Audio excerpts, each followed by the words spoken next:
Bonsoir à tous et bienvenue sur la chaîne Gwen & Potion. Je vous retrouve ce soir pour la fabrication d'un démêlant, donc qui sera pour ma nièce. C'est très simple, je l'ai fait quasiment en one pot. J'ai mis ici mon eau, le beurre de murumuru, le beurre de karité, le BTMS que je vais fondre ensemble. Je suis désolée, je suis un petit peu malade, j'espère que vous m'entendez pas trop parler du nez. Ici, j'ai déjà pesé, puisqu'il y en a beaucoup, mes 3 actifs, donc provitamine B5, protéines de soie, protéines de riz.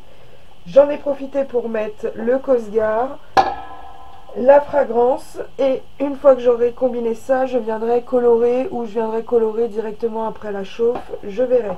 Donc je mets cette partie au bain-marie et on se rejoint d'ici 5 à 10 minutes. A tout de suite. Je vous retrouve avec notre préparation donc, qui a bien fondu. J'ai commencé à la mélanger dans le bain-marie parce que ça facilite toujours les choses, surtout avec le BTMS. BTMS, oui c'est ça. Je remarque que les petites gélules, là, les petites graines, on dirait un petit peu, elles ont tendance à rester entières jusqu'à ce qu'on vienne les casser. Donc bon, bah je viens casser. Voilà. Donc je vais mélanger ça jusqu'à ce que ça refroidisse à une température qui permettra d'ajouter le reste de la recette, donc les actifs, le Cosgar, la fragrance. Je vais venir tout de suite mettre mon petit colorant rose. Ça me permettra d'éliminer ça de la liste.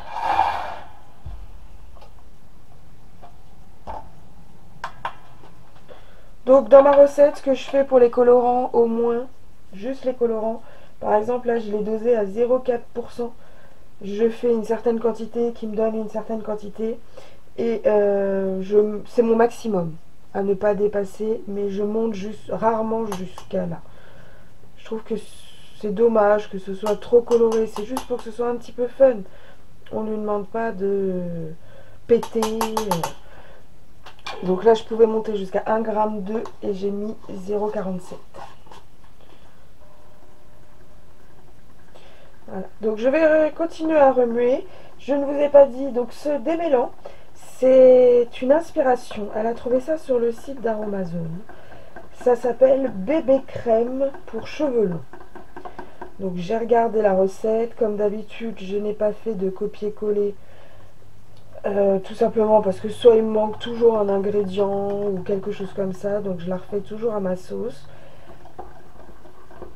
Mais l'inspiration vient de chez eux. Donc c'est censé aider au démêlage. J'espère bien, c'est un démêlant. Apporter force et brillance. Du coup, je lui ai fait un shampoing assorti. J'aime bien faire des combos comme ça. Donc là, elle est partie sur cette recette en démêlant et ensuite je lui ai fait la version shampoing. Donc vous la verrez logiquement avant, mais de temps en temps j'oublie que j'ai fait des connexions de ce genre là. Donc vous la verrez peut-être après. Je vais laisser la mixture de côté, donc en remuant de temps en temps et en la laissant pratiquement refroidir totalement. Voilà. Donc on n'en est pas loin. Donc j'ai coupé le temps de mélanger. Regardez un petit peu comme elle est belle. Donc là il manque encore les actifs. Donc ça va légèrement la liquéfier. En tout cas l'assouplir. Et on aura un beau démêlant rose pâle. Hein, c'est très pâle. Et j'allais dire l'odeur est subtile. Non, elle n'est pas subtile puisque je ne l'ai pas mise. Voilà. Donc je mets ça de côté.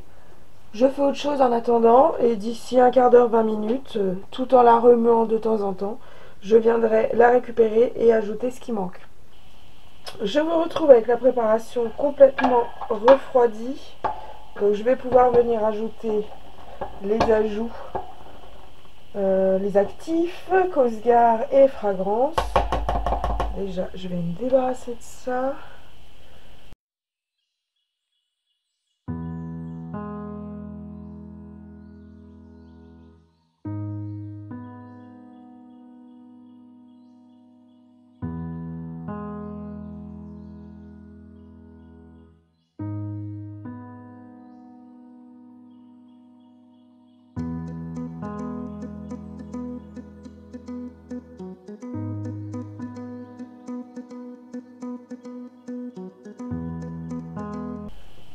Voilà, donc pour moi elle est bonne, il n'y a plus rien sur les côtés, il n'y a plus rien au fond, mais je vais quand même la laisser reposer 5 minutes pour m'assurer qu'aucun liquide ne remonte. Je reprends la préparation qui n'a pas du tout bougé, donc il n'y a pas de liquide qui a remonté, les actifs se sont bien incorporés, donc je vais venir gentiment mais sûrement faire tomber ça dans l'entonnoir en évitant bien sûr les catastrophes. Je me demande si un pot ça aurait pas été mieux quand même. Voilà, donc je vais utiliser la poche à douille. C'est une technique que j'avais vue chez les américaines, que j'aime pas trop parce que vu que moi je fais un par un, imaginez-vous, quand je fais 6 recettes, il me faudrait 6 poches à douille, à chaque fois c'est pas gérable. Elles font 15 bouteilles, donc... Mais là ça va m'aider. Alors maintenant le but est de ne pas renverser la poche avant de l'avoir attrapée dans son intégralité, sinon vous en mettez partout. Ok, mon grattoir est derrière moi, mais je l'attraperai après. Je mets la tête de la poche dans la bouteille, j'attrape la poche et je presse.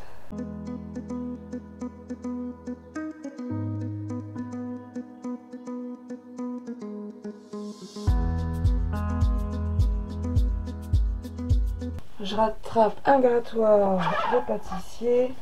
Dans le bon sens, ce sera mieux.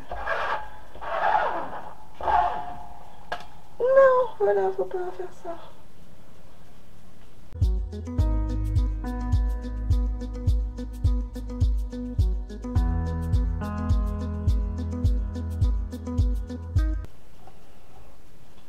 Voilà.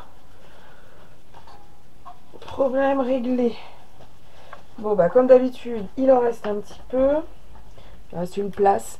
Ça, si je veux mettre une pompe, je peux. Bon là, il n'y avait pas de pompe de prévu. J'aurais pu monter un petit peu plus. Mais c'est toujours ça qui est chiant, entre guillemets. Là, ma bouteille fait 250 ml. J'ai fait 230 grammes de produit. Pour une autre recette, ça aurait pu déborder. Et pour celle-ci, il n'y a pas assez.